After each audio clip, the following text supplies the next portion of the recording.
there's one idea that every Sicilian defense player dreams of playing. And in this game, Bobby Fischer executes it perfectly. So, what is this Sicilian dream idea? You'll soon find out as we see Fischer's game. But all I can tell you right now is that it's perhaps the most important idea in the middle game of the Sicilian defense. And if you want to play this opening, you must know this idea. So the game opens with e4, to which Bobby Fischer plays the Sicilian defense, starting after the move c5.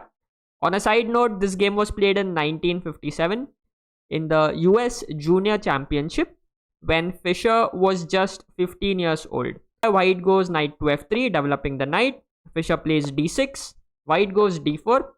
And the d4 move marks the beginning of the open Sicilian. Fischer takes, white takes. Fischer develops his knight, attacks this pawn. White defends it with knight c3. All very standard theory. And now Fischer plays the move a6. This marks the beginning of the Sicilian Najdorf variation. This is like the most popular variation in the Sicilian defense, named after the famous grandmaster Miguel Najdorf. And in this position, the idea behind the move a6 is first of all to take control of this b5 square, because black at some point is going to play queen c7, and whenever black plays that, there could be ideas like knight b5 attacking the queen. So a6 move takes away the control of the b5 square, and at the same time, black is not showing how he is going to develop his knight. It can go to c6, it can go to d7. He's also not revealing how he's going to develop this bishop. Will he play g6? Will he play e6? Will he play e5? White decides to play the move bishop e2.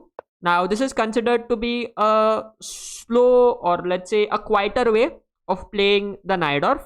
Fischer goes e5, attacks the knight.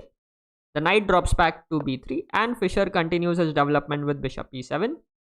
White short castles. Both players at this point are completing their development. White plays bishop e3, and Fischer puts his bishop on the e6 square. The idea of bishop e6 is to control this d5 square, because remember, black cannot control the d5 square with none of his pawns, so he has to use his pieces.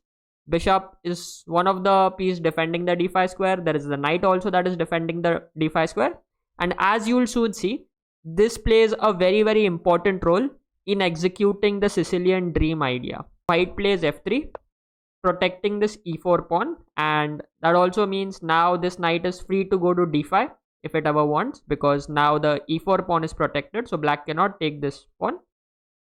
Black develops his piece with knight d7. White plays queen d2, developing his queen, and now Fischer goes knight to b6. Fischer has brought one more piece to take control of this d5 square, and as you will see, he's preparing for something. White gets his rook on d1. White also wants to fight for the d file, fight on this d file, especially for the d5 square. Seeing that the rook is on the same file as the queen, Fischer decides to play queen c7 first, gets the queen away from this rook's line. White's queen drops back to e1, and now in this position, Bobby Fischer executes the Sicilian dream. He plays d5. And if you ask any Sicilian player what is one of the main ideas they are trying to execute in the middle game, it is this d5 pawn break. So why is this d5 move considered to be so important? Let's understand. So first of all, this pawn on d6 is a weakness. It's a weak pawn. Okay, it's a backward pawn, and it needs to be protected by the bishop, sometimes by the queen as well. So by playing d5, now suddenly this bishop no longer has to defend a weak pawn on d6. This move opens the diagonal for this dark squared bishop of black. And at the same time, black is also fighting for the center with the move d5. Because of all these factors, often what ends up happening is that black gets a very good position, a very comfortable position, if black manages to get d5. White takes with e into d5. Fischer captures with the knight. White captures. Black captures. And now the bishop is attacked. So the bishop drops back to f2. By the way, if you are liking the video, don't forget to smash the like button and don't forget to subscribe to my channel. There is a free pawn. So if there is a free pawn, you just grab it, which is what Fischer does. Queen to c2. White goes queen to d2. And already at this point, Fischer is a pawn up, has a comfortable position. But now the next phase of the game is how to convert your advantage of being a pawn up into a win. So here you want to exchange pieces. Yes. But here what Fischer does is that he first decides to bring this rook in the game and protect the queen. So that if white ever captures on c2, this rook will come on an active position, on an active square.